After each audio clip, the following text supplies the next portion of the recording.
Then you start today's topic, ethics in research. You'd be wondering why has the need arisen for that? Because the time period through which we are passing, there is a, you can say, bombardment of knowledge. There is real a tsunami of knowledge in all areas of discipline. And as such, there are people who are with no scruples, people who want to just collect a number of research papers in their basket, and they don't mind using any fair or foul means to do it. And that is the reason I think this topic has become important, because I remember when we were students and doing research and all, this topic never came up, because we knew that research meant we had to be very honest with the research, data had to be genuine, our guides would never sign our document without seeing the data. But these days, the e-governance in everything, so much of technology, then there is so much of temptation to use things from Google, use things from other people's work, and just do cut and paste, cut and paste, cut and paste, and you think that that is about all. And even in some cases, I go as an examiner for PhD. In some cases, even the data is cooked up like this from different sources. In fact, in one particular place, when I went for conducting viva of PhD thesis, I said, well, I'm finding a lot of things familiar in this. And then I found that that particular work was a copy of the PhD thesis of one of my students who had done work in that area. I said, you are very unfortunate that you have an examiner who had produced this PhD which you have copied now. So you see, these sort of things, unscrupulous things do happen, and that is the reason we have to take up ethics in research. So let us now see scientific inquiry.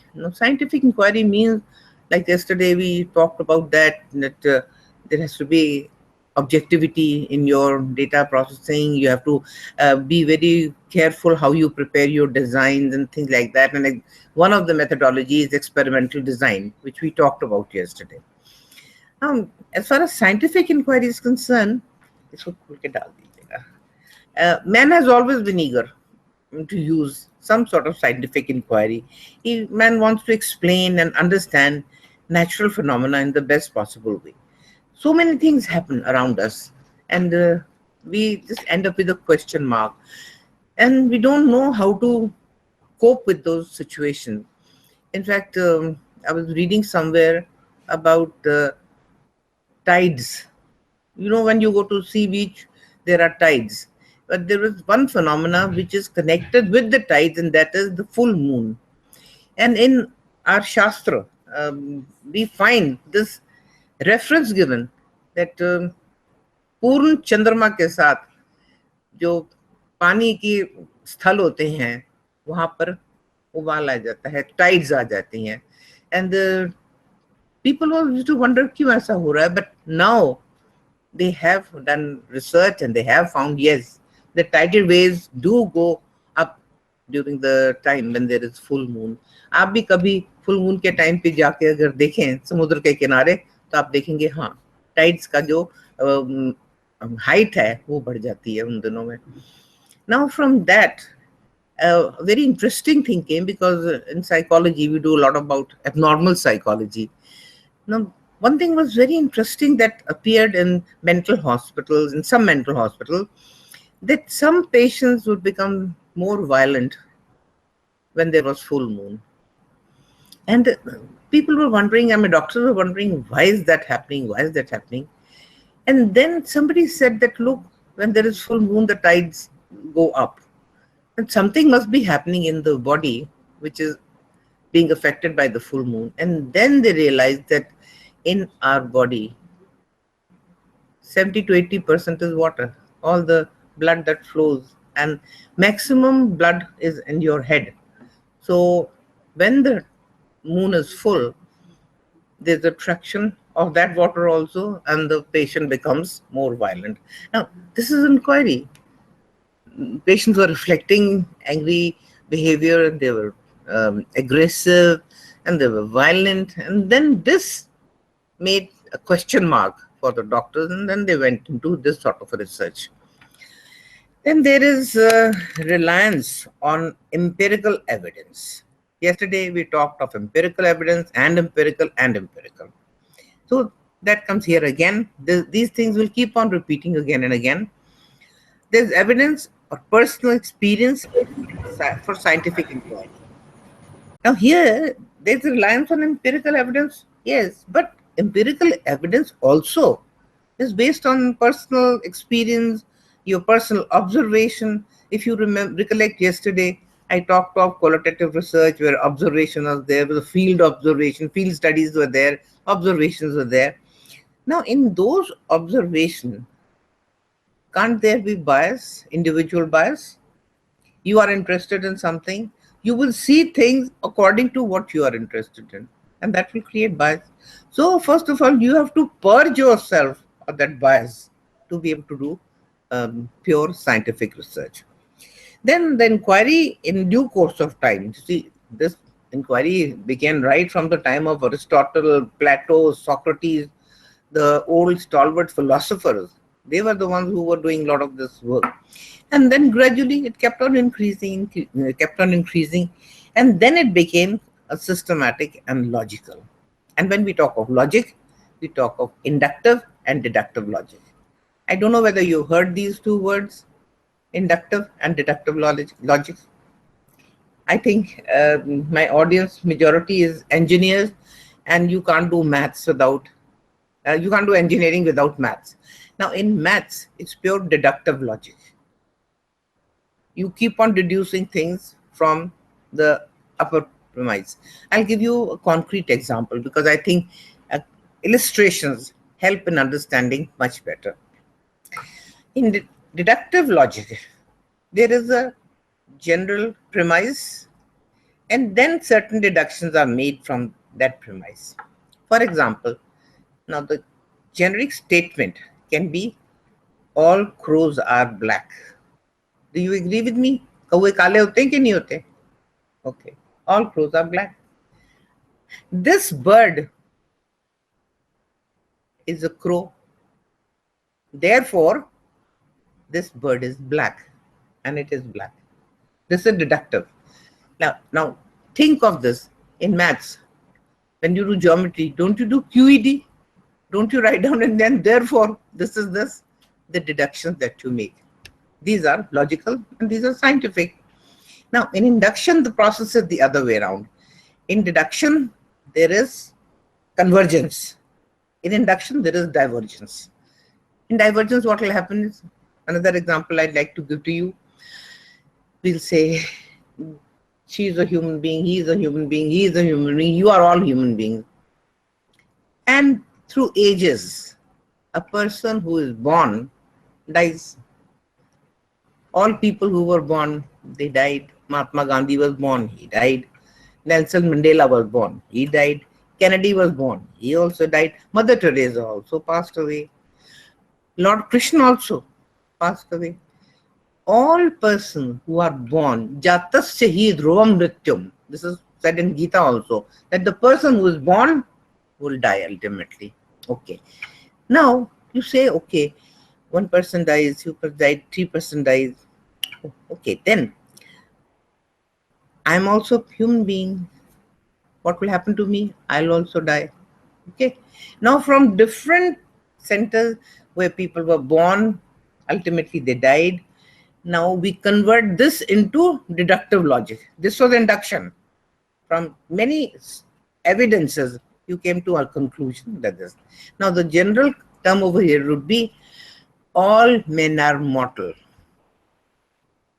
Vidhu Mohan is a human being. All human beings are mortal. Vidhu Mohan is a human being. So she is mortal. She'll also die. Okay. So from induction, you have come to deduction. So you will see all your research, when you make a hypothesis, you try to make certain conclusion. This is induction and deduction combined. Is this clear? आपको समझ आया? तो फिर उधर आपको भी आया तो उनको भी आ गया होगा.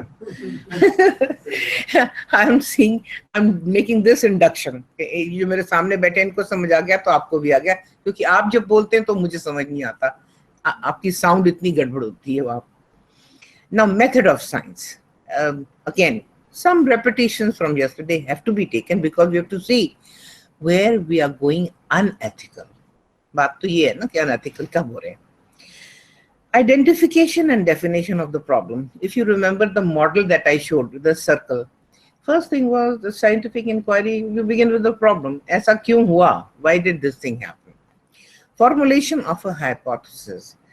That's very interesting. I was on research degree committee in a university, and the synopsis that the student was presenting, when it came to hypothesis, she was saying, this happens, this happens, this happens. I said, hypothesis is not, it happens. Yeah, it has happened. That will come only in the results finding. A hypothesis will be that you have seen this evidence, this evidence, this evidence, and in the present study, your expectations are that if this occurs, then this will occur. If this occurs, then this will occur. It has to be in future tense. Oh, and there was such a lot of argument on that. No, it has to be in the present. I said, how can a hypothesis be in the present?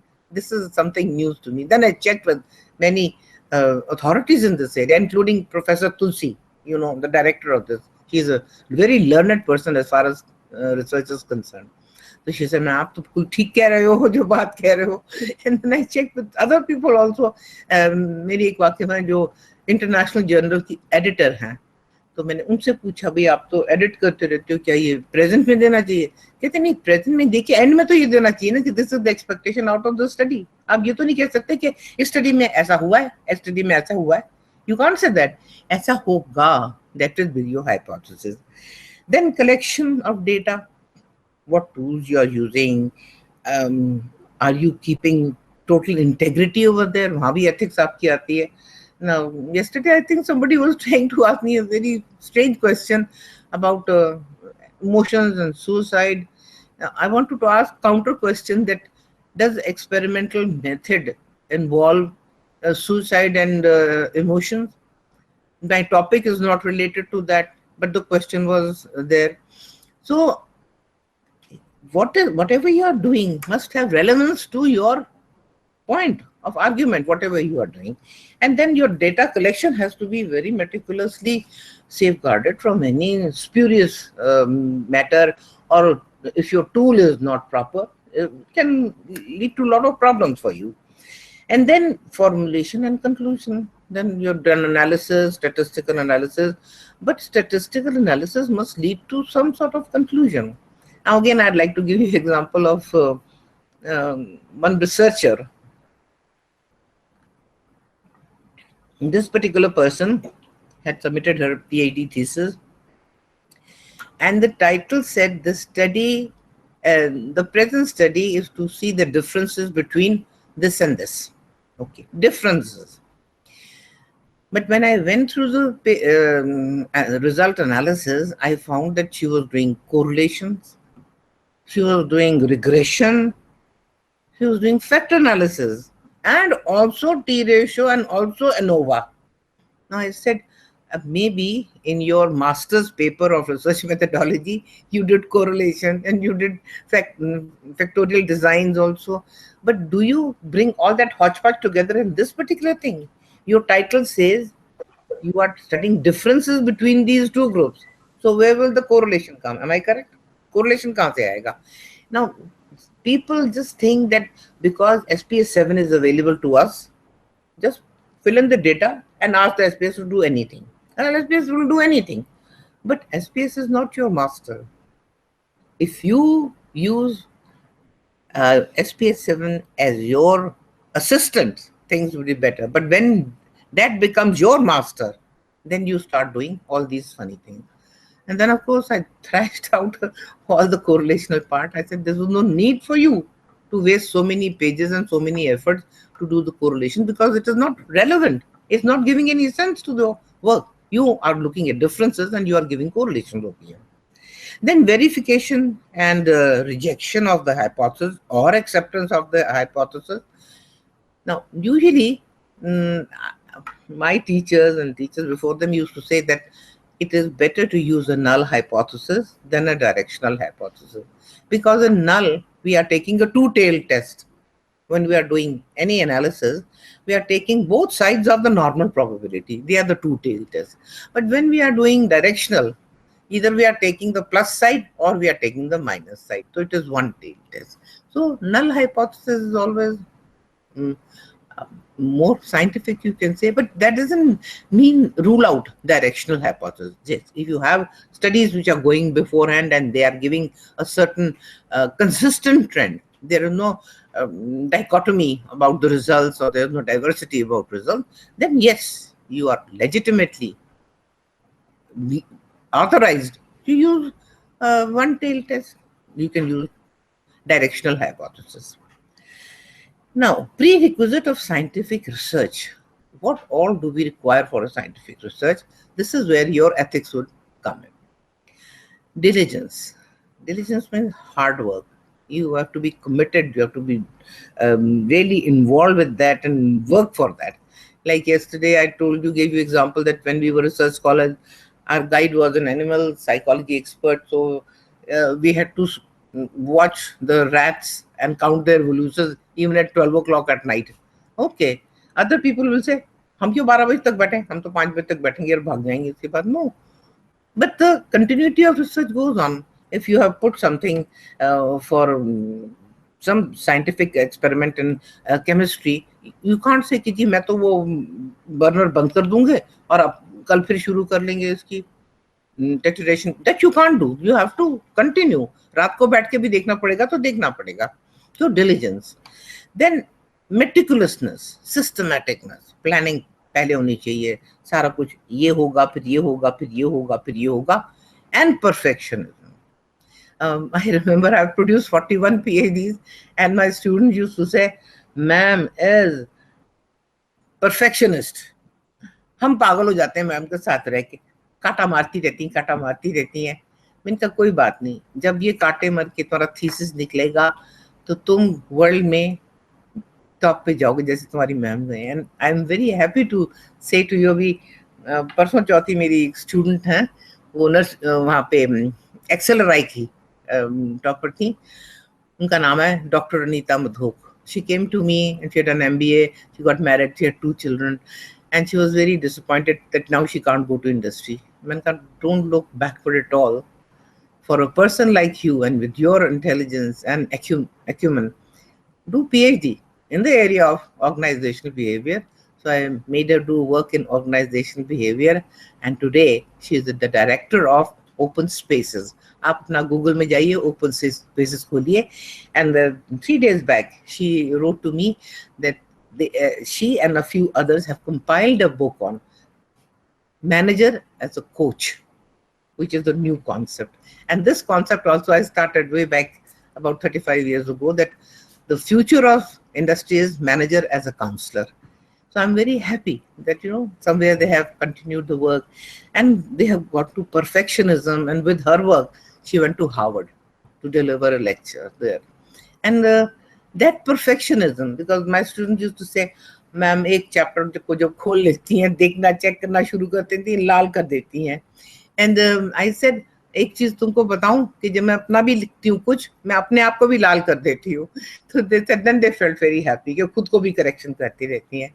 And my first PhD student, he retired from Himachal Pradesh University, professor, dean, then he became professor emeritus.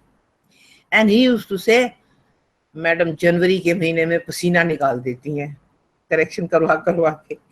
But when he appeared for his interview for professorship, the experts asked, how did you come to the stature of the knowledge that you have and the publications you have?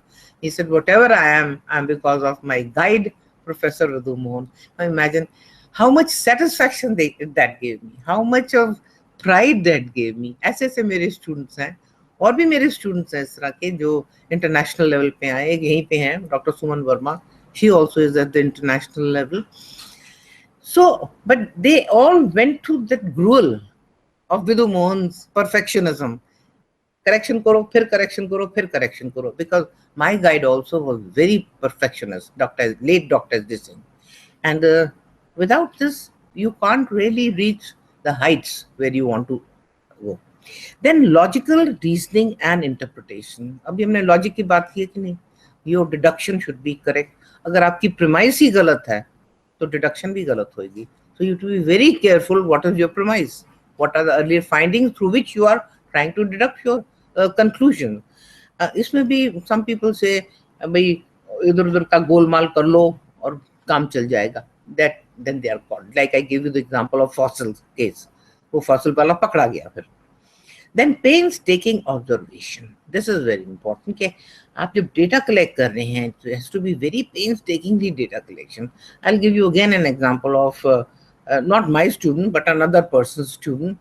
There is St. John School over here, and she went for a data collection of one of the tests was intelligence test, Raven's progressive matrix, and she conducted that, and she gave the result to the child's parents also and to the school also.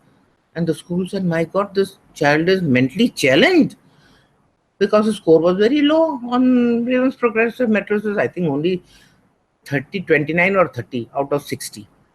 So the school said, we don't cater for mentally challenged.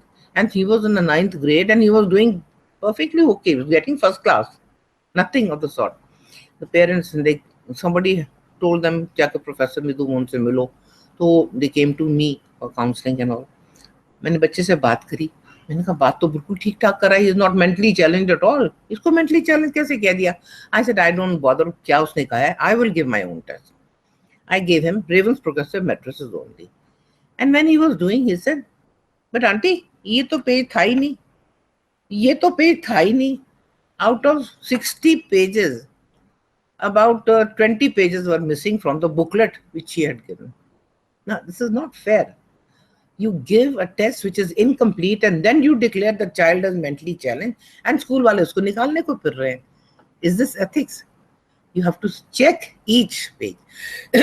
When I give a group test also, I always tell my clients, my candidates, देख लो इतने pages हैं, इतने items हैं कि नहीं है. अगर नहीं है तो जिस किताब में नहीं है वो मुझे दो. And then they point out. ये देखिए ये नहीं है. मैंने कहा, oh sorry, you give it back to me, I'll give you another booklet, because this is a responsibility that you have. अब कोई मेडिकल डॉक्टर है, उसको हार्ट सर्जरी करनी है और उसको हार्ट में जाके वेन्स ही नहीं उसको ढूंढ नहीं आ रही, आईसाइट की प्रॉब्लम है, तो गड़बड़ करेगा ना. जिंदा जाएगा आदमी, मुर्दा लौट के आएगा. तो एथिक्स होगी कि नहीं होगी? तो इसलिए आपको पेंस्टेकिंग ऑब्जर्वेशन करनी है कि आपका टूल ठीक है, सब कुछ ठीक है. एनेस्थीसिया देना है तो एनेस्थीसिया कितना देना है, कितना वो टॉलरेट करेगा, ये सब चीजें देखनी पड़ती हैं. अब ये चीज आपकी इंजीनियरिंग में आती है. आप एरोनॉटिकल इंजीनियरिंग कर रहे हैं, अरे आपने ठीक नहीं हवाई जहाज बनाया तो लोग गिर के मर जाएंगे. आपने पुल ठीक नहीं बनाया तो लोग उसके अंदर गिर जाएंगे. होता नहीं ऐसे? इतनी बड़ी बिल्डिंग बनाई, बिल्डिंग की कोलैप्स कर गई, इतने लोग मर गए. वो बात और है कि हिंदुस्तान की आबादी इतनी है, हम मर भी जाते हैं तो कोई फर्क नहीं पड़ता. कहते ठीक है जी, मर गए, हिंदुस्तान अच्छा हो गया. But that is not ethics. Then skilled hypothesis building. Again, I'm coming back to that. अगर आप hypothesis गोल मोल बना देंगे, and if the hypothesis is not a deduction from the earlier work, you are in for trouble. Applicability of research finding. Now here, I have found many people do research which is not applicable to anything. हम research क्यों करते हैं? Knowledge क्यों इकट्ठा करते हैं अगर उसकी कोई एप्लीकेबिलिटी नहीं है? हाँ, सिर्फ नंबर बनाने के लिए, क्योंकि यूजीसी सेज आपके पॉइंट्स होने चाहिए, तो you keep on connecting paper. And I know अनस्क्रूपुलस people who have started publishing journal taking money. 5,000 लेते हैं और अपना छपवा लो. Now, हमारे टाइम में तो this was unheard of thing. Rather, if you were good and there were summer schools, you were invited and UGC paid for you. ये थोड़ी था कि आप अपनी पेमेंट करके अपने नंबर बढ़ाने के लिए ये चीजें कर लो. तो ये चीजें जो है, these are unscrupulous things. This is where ethics is lacking. And then capacity to add new information. कुछ आपने नया ऐड किया है, कुछ नया दिया है, that makes a difference. अब आपको जैसे मैंने कल बताया था कि अबाउट 35-40 years back मेरी रिसर्च जो शो कर रही थी, children are intelligent, yet their academic achievement is poor. They are not doing up to the mark. So I isolated factors after factors, and found that no, they were not affecting that particular. That means something was there else, and that led to the discovery of dyslexia. Dyslexia तो आपने सुना है ना, तारे ज़मीन पे तो सबने देखी होगी, टीवी पे भी रोज आती रहती है. So that thing, you are giving something. Or today, my students are working on dyslexia. They are training people for dyslexia. And I know there is one student of mine, Bharti Kapoor, over here. She had a boy who was dyslexic. 10th तक उसको कराया और 10th पास हुआ. You know, they're open schools. You don't have to do the regular part of this thing. And then he did 12th also. He took up psychology as one of his subjects. And then at the government level, NCRT level, and the education level, HRT level, I used to be invited for things like that. So I said, आप लोग blind को देते हैं assist करने के लिए, writer देते हैं. तो dyslexia वाले को जो बहुत मतलब आप diagnose करा लो, and if that's a severe dyslexia, that child cannot write. उल्टा पुल्टा लिखेगा तो नंबर उसके 0 ही आएंगे. Why can't he get a writer? Or these people are very good at computer. वो कंप्यूटर पर सारा अपना क्वेश्चन आंसर कर लेते हैं. Provide them a computer. Computer साफ होना चाहिए, कोई उसमें इंफॉर्मेशन, कोई गूगल भी ना दो, कुछ ना दो, सिर्फ टाइपराइटर की तरह वो ब्लैंक करके उसको दे दो, and let him right, he will do wonderfully well. आपके अभिषेक बच्चन इसी के शिकार हैं. तो लोग, he is a top class actor, कोई कमी तो नहीं रहेगी. माइकल एंग्लो, क्या, look at the paintings that Michael Angelo had done. So these people are competent, but you have to provide some information which can lead to their welfare. कि भी क्या करो तो क्या हो सकता है. तो इनके लिए टेक्निक्स बनी है इन बच्चों के लिए, ये सब रिसर्च बेस्ड है कि कैसे वो लर्निंग कर सकते हैं. Then here ethical consideration, honesty in research work is mandatory in all these things. और जो मैं नेक्स्ट भी दिखाऊंगी उसके भी एंड में फिर कहूंगी कि ethics is necessary. That is the reason we are here today with each other. आगे इसको कंटिन्यू करें. Careful designing and sampling. Design, if design is wrong, your entire work can go wrong. And then sampling, because population आप सारी नहीं कर सकते. अगर आप कहें कि अभी हम एजुकेटेड वुमेन को स्टडी करेंगे, तो एजुकेटेड वुमेन तो करोड़ों में जाती होंगी, लाखों में तो जाती हैं. उसमें से फिर आप एक सैंपल कलेक्ट करेंगे. सैंपल आप कैसे लेंगे? कल जैसे मैंने बताया, इंसिडेंटल सैंपलिंग नहीं होगी कि जो आया उसको ले लो, जो पहले औरत दिख गई उसको ले लो. नहीं, आप एक मेथोडोलॉजी यूज करेंगे और फिर सैंपलिंग उसमें से करेंगे. Then control of variables. आप उनको कैसे कंट्रोल कर रहे हैं, कैसे उनको एलिमिनेट कर रहे हैं, या कैसे कंट्रोल करके बेस सबकी सेम बना रहे हैं. For example, I give you, if you want to see the performance of extroverts and introverts on a particular achievement task, and you know that task also needs intelligence, तो आप क्या करेंगे? Intelligence को control करेंगे. आप कहेंगे okay, I will take people on the intelligence who fall between 95 to 105 percentile. तो आपने वो कंट्रोल कर लिया. अब ना तो आपने 60 परसेंटाइल वाला लिया, ना 120 परसेंटाइल वाला लिया, वो एक्सट्रीम्स हो गए. तो आपने वो ब्रैकेट लेके फिर उनको जो काम कराएंगे तो आपका काम ठीक होगा. तो ये कंट्रोल करना बहुत जरूरी होता है. Then choice of tools in test, again ethics is there, and here also specially in sociology, psychology और ये public administration, what I find is there are unscrupulous businessman who say, अच्छा ये टेस्ट चाहिए, 15 दिन में ये टेस्ट आ जाएगा आपके पास. Now when somebody says that to me, I really holler that person. मैंने कहा कि मैंने जिंदगी में 16 टेस्ट बनाए हैं, अडेप्ट किए हैं. Each test was one PhD thesis. It used to take minimum 2 to 3 years to prepare a test.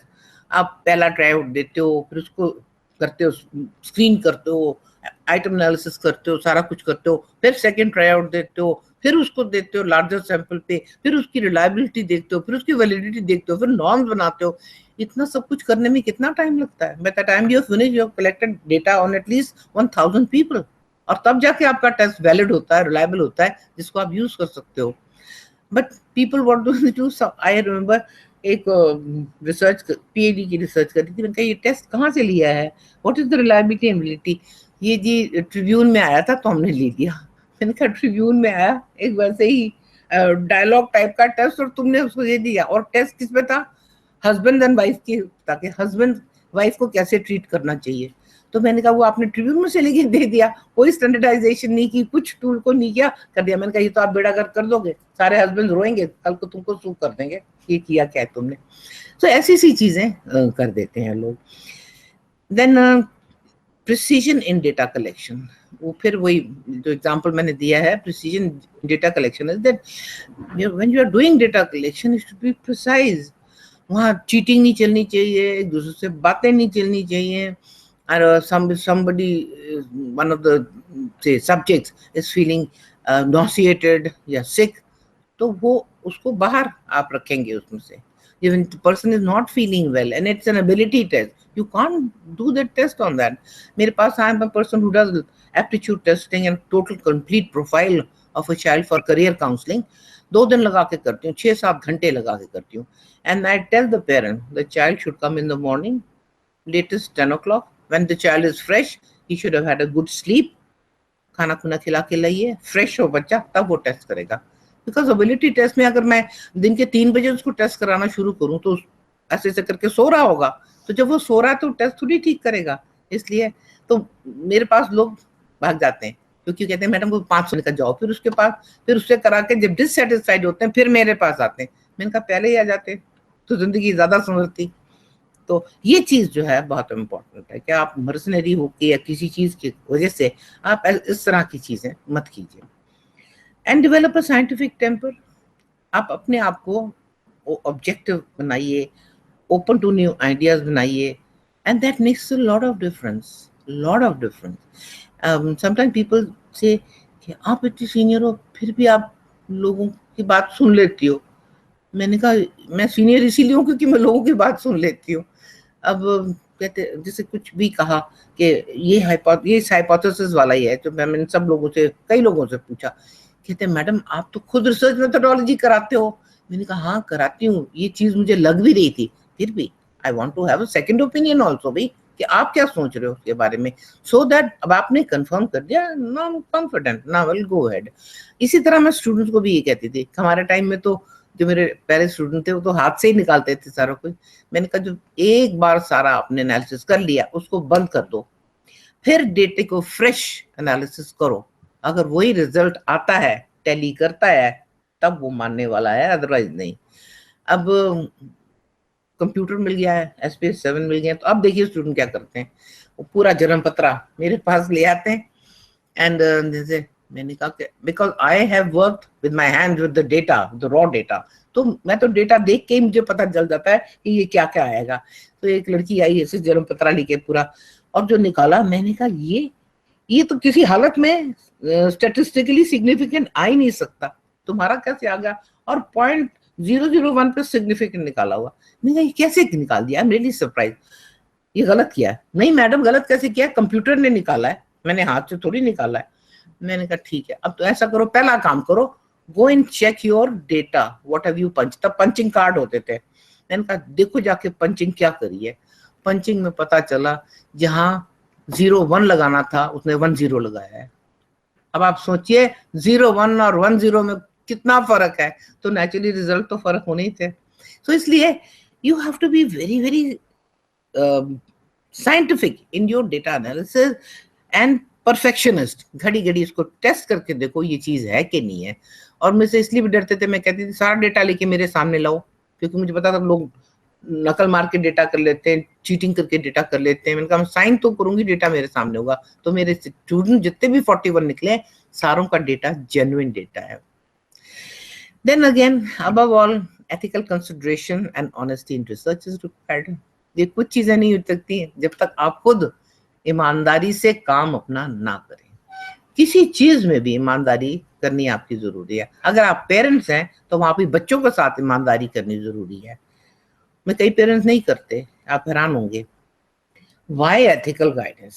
अब हम आ रहे हैं पॉइंट पे कि एथिक्स में क्या क्या कर सकते हैं। Now in any research We may face lot of ethical dilemmas as well as problems. कई प्रैक्टिसेस गलत हो सकती हैं, कई पहले लोगों ने गलतियां की हैं वो गलत चल सकती हैं. Now, vulnerable participants or patients or clients. A vulnerable participant, patients or client. Patients means medical, उसमें आप रिसर्च कर रहे हैं तो पेशेंट की आपने क्या पूरी हिस्ट्री ठीक से चेक करी. For example, if you are testing some retinal disorder in the eye. Now, have you checked whether the person is diabetic, whether the person has any kidney problem, whether the person is having high blood pressure?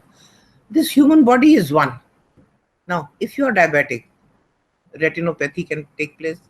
If you are having kidneys problem, material of your body which had to be drained out of your system, that is not being drained, brain is being affected. All these things are interconnected. आपको blood pressure है, high blood pressure है, तो high blood pressure में क्या होता है, आपका sir में थ्रॉबिंग शुरू हो जाती है, पेन शुरू हो जाता है. So that can affect your eye also. You can have eye haemorrhage because of that pain. So जब आप पेशेंट को देख रहे हैं, ये सब चीजें आपके ध्यान में रखनी चाहिए. और भी बड़ी चीजें, कोई भी पेशेंट हो, कार्डियोलॉजी वाला पेशेंट हो तो, आप नी की सर्जरी कर रहे हो तो, ऑर्थोपेडिक हो, पीडियाट्रिक हो, कुछ भी हो, आपको देखना पड़ता है कि इसको हम क्या दे सकते हैं और क्या नहीं दे सकते. देन टू जैसे आपके वल्नरेबल क्लाइंट्स कौन है, कितनी मेडिकल साइंस में रिसर्च होती है या जोलॉजी में रिसर्च होती है या इवन माइक्रोबायोलॉजी में या फार्मेसी में जो रिसर्च होती है, यहाँ एनिमल्स यूज होते हैं. In psychology we use animals. Now what are we doing with the animals? Therefore there is a law now कि एनिमल्स को आप वैसे ही यूज नहीं कर सकते. And you can not sacrifice the animal just at your own whim. पहले तो आपने एक्सपेरिमेंट किया, चलो जी चूहे को मार कर फेंक दिया. अब आप चूहे को मार नहीं सकते, एथिकल कमेटी आती है देखने के लिए, है ना. तो ठीक बात है, क्योंकि चूहे में भी तो जान है. आपने अपने लिए उसको सब कुछ कर दिया और फिर मारा और फेंक दिया. That is not done thing. Now, to protect people who receive the benefits or otherwise of the research finding, your application of research वो किनको apply हो रहा है. For example, if you've done a research in the area of education and उसमें से आपने कुछ result finding है जो आप कह रहे हैं बच्चों को ऐसे पढ़ाना चाहिए, ऐसे करना चाहिए, और वो आप अप्लाई कर देते हैं, फिर क्या होता है? And I think we in India, we have passed through that phase when in the previous government, the HR ministry under the leadership of Sybil, they said till 10th there will be no examination and the children will be promoted just like that. Uska natija kya hua? I am also an advisor to Sarv Shiksha Abhiyan. At that time, I said, okay, let us see what the 5th grade people have learned. उनको चढ़ा तो दिया है. Now, some of my students were engaged for this, and I said they were reporting to me. So one person came and said, "Ma'am, 90% of the children of 5th grade cannot sign their name, cannot write their name even. So they are having dyslexia." I said, "No, this is not children dyslexia. This is teacher dyslexia." तो teacher को पता है, fail हो पास हो, बच्चे को ऊपर चढ़ाते जाओ. उसका नतीजा क्या हुआ है? I go on various selection committees also, in recruitment process also. वो फेज के जो निकले हैं, समझिए कोई 5-7 साल पहले के जो लोग निकल रहे हैं, कम से कम 4-5 साल उस कैटेगरी में आते हैं, वो जिनके इम्तिहान ही नहीं हुए. उनको जब आप कुछ भी पूछो, they are blank, absolutely blank. अभी मुझे बुलाया था एक नाम नहीं ले रही उस यूनिवर्सिटी का, मैनेजमेंट वालों को पढ़ाने के लिए, और उनका था आप इनको इमोशनल इंटेलिजेंस कराइए. उनका yes I will do it because my own model self growth skill touches a lot of emotional intelligence, and talk to them about emotions also. I said, ठीक है, I'll talk about emotions also. Now, to understand emotions, you have to know your own body system. Without that, you can't. तो मैंने उनको पूछा, मैंने कहा आपने autonomic nervous system के बारे में पढ़ा है? You will be surprised, leaving about 2% of those MBA students. Others are all sitting like that, blank, totally blank. मैंने कहा आपने ऑटोनॉमिक नर्वस सिस्टम नहीं पढ़ा, तो आपने बायोलॉजी में क्या पढ़ा है, ह्यूमन बॉडी के बारे में क्या पढ़ा है? मैंने कहा सेंट्रल नर्वस सिस्टम पढ़ा है? मुंह खुला है। तो बायोलॉजी में क्या पढ़ा है फिर बताइए? क्या you can you study biology without these thing? Now autonomic nervous system is basic to your understanding of emotion. वही अगर आप नहीं समझ पाते तो इमोशन कैसे समझेंगे कि सिंपैथेटिक नर्वस सिस्टम क्या कर रहा है, कौन सी हार्मोन प्रोड्यूस कर रहा है, उसका फिर इफेक्ट इमोशंस में क्या हो रहा है। अब जो बॉडी में रिएक्शंस एंगर के होते हैं, क्या फियर के वही होते हैं? आप सोच के देखिए, एंगर और फियर के रिएक्शन एक होते हैं? बिल्कुल फर्क होते हैं। But you have to know the human physiology to be able to understand those things. तो ये मैं सिर्फ एग्जांपल्स आपको दे रही हूँ कि भाई आपने रिसर्च की है, एथिकल डिलेमास की बॉदरेशन ही नहीं की, और आपने सोचा ही नहीं कि भाई जो रिजल्ट आएंगे उससे वल्नरेबिलिटी किसकी होगी। अब ऐसे एमबीए वाले जब निकलेंगे जिनको कुछ बेसिक कॉन्सेप्ट ही नहीं है, तो आप सोचिए कंपनी वाले लेके जाएंगे। कंपनी वाले बड़े होशियार होते हैं, वो मेरे जैसे लोग को बुलाते हैं, क्योंकि as a psychologist I can give you the man. आप जॉब प्रोफाइल दे, मैं आपको मैन प्रोफाइल देती हूँ। यहाँ महात्मा गांधी में भी किए हुए हैं, गवर्नमेंट लेवल पे किए हुए हैं, इंडस्ट्री लेवल पे तो मैंने सिलेक्शन करके दी हुई है इस तरह की। तो उसके अंदर मैं कंपनी का नाम नहीं बता रही, उन्होंने 100 इंजीनियर्स बुलाए और मुझे कहा कि आप टेस्ट करके दीजिए। मैंने 3 घंटे का टेस्ट बनाया और 100 में से आप सोचिए कितने इंजीनियर सिलेक्ट होंगे? 10। और बस 90 को कुछ नहीं आता था, सबके 90% मार्क्स थे। तो इसका मतलब ये है कि आपने जो पढ़ाई करवाई, जो चीजें कराई, it was not ethical at all. आपने इंटरनल असेसमेंट में 40 ने नंबर दे दिए, जो स्टूडेंट अच्छा था उसको टॉप निकाल दिया। अच्छा था मतलब आपके लिए अच्छा था, आपको गिफ्टें गुफ्टें ला के देता था, तो आपने नंबर ज्यादा दे दिए। पढ़ाई आती थी नहीं आती थी उससे कोई फर्क ही देना नहीं। अब आप ये सोच के देखिए, ऐसा इंजीनियर निकले तो ब्रिज टूटेंगे ही टूटेंगे ना, सड़कें गड्ढे पड़ेंगे ही पड़ेंगे। ऐसा डॉक्टर आपको मिल जाए फिर आप क्या करेंगे? आप डेंटिस्ट ऐसा मिल जाए, अब पता नहीं कितने लोग डेंटल चेयर पे बैठे हैं। मुझे तो पता है एक मेरे डेंटिस्ट ने क्या किया था, एक दांत निकलवाना था, आधा दांत टूटा अंदर छोड़ दिया, आधा दांत निकाल दिया, और वो ब्लीडिंग होती रही। 24 घंटे दांत में से ब्लीडिंग हुई है। लेकिन जो अच्छा दांत निकालने वाला होता है, within 1 hour the bleeding stops. So आपकी एथिक्स नहीं थी, आपने निकाला, आपको निकालना आता नहीं था, तो वल्नरेबल तो हो गया ना पेशेंट, तो वल्नरेबल। इसी तरह as a teacher, you the children who are sitting in front of you, they are vulnerable। आप गलत रिसर्च करवा के उनको आगे निकाल देते हैं, वो they are vulnerable। Then to protect people who receive the benefits or otherwise of research findings, कई बार गवर्नमेंट लेवल पे ही होता है, इकोनॉमिस्ट है, रिसर्च करी, अपनी रिसर्च कर दी, अपना सेंसस मन गढ़ंत चीजें प्रोजेक्ट कर दी, और पूरी पूरी पॉलिसी उस पर डिपेंड कर गई, पूरा नेशन उसमें डुबकियां लगा रहा है। This could be in healthcare, application of science in everyday life, and interventions and treatment। Her area में रिसर्च पे आप बेस करके करते हैं। अब ये जितनी आपकी टेक्नोलॉजी है कितनी एडवांस हो गई है, अब घड़ी घड़ी मुझे पूछना पड़ रहा है आपको मेरी आवाज सुनाई दे रही है? अगर मान लो मैं ये बातें की जा रही हूँ पर आपको सुनाई नहीं दे रहा, तो इट्स यूजलेस। अब कल क्या हो रहा था, आप कोशिश कर रहे थे कुछ पूछने की, वो आपकी आवाज ही यहां तक नहीं पहुंच रही थी, कट कट के टूट टूट के पता ही नहीं लग रहा था कि आप क्या पूछ रहे हो। तो गड़बड़ होगी कि नहीं होगी? जो बेनिफिशियरी है वो बेनिफिट नहीं कर पाए। इससे अच्छा है इसकी जगह आप फेस टू फेस कर दो, या एक दूसरे को समझ तो सकें, अगर क्वेश्चन है तो पूछ तो सकें, ये तो ना चीज हो। तो ये मैं सिर्फ थोड़े से एग्जांपल्स आपको दे रही हूँ कि ये हमारी एवरीडे लाइफ में हो रहा है। फिर आप खाना क्या खा रहे हो, जो एग्रीकल्चर यूनिवर्सिटी में रिसर्च हो रही है वो जो ठीक हो रही है, लेकिन जो फार्मर है वो केमिकल कौन सा डाल रहा है, उस केमिकल का आपको क्या नतीजा हो रहा है? क्या आपने ये चीजें सोच के देखा? The vulnerability of the people who are using that. तो you have to protect public and all people from this sort of harm. अब उसको कई जगह अनकंट्रोलेबल, अब जैसे ये टाइम था वीट की जो क्रॉप्स थी वो कटिंग, वीट निकला, उसके बाद क्या किया, तो स्टम्प बचे उनको आग लगा दी।